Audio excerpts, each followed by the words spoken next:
भगवान श्री कृष्ण जब माता देवकी और पिता वसुदेव को कंस के चंगुल से छुड़ाने गए तब उनकी उम्र 14 वर्ष थी। उनकी माता ने उनसे पूछा कि बेटा तुम तो भगवान हो, तो तुम हमें पहले ही कंस के चंगुल से छुड़ा सकते थे, इतनी देर क्यों कर दी? तो कृष्ण जी ने कहा, माता क्या पिछले जन्म में आपने मुझे 14 वर्ष का वनवास नहीं दिया था? माता हैरान रह गई, बोली ये क्या कह रहे हैं आप?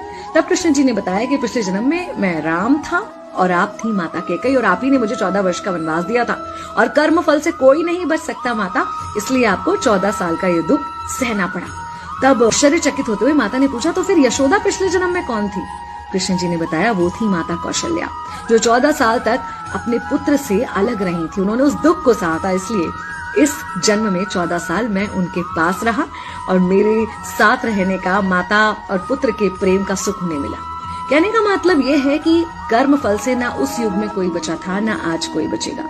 खुद भगवान भी कर्म फल से नहीं बच सकते, इसलिए अपने हर एक कर्म को बहुत सोच समझ कर कीजिए, क्योंकि जिसके भी खिलाफ आप कुछ गलत कर रहे हैं उससे आपकी शत्रुता कुछ समय या शायद एक जन्म की है, लेकिन उसके साथ कुछ गलत करके आप अपने कई जन्म बिगाड़ सकते हैं।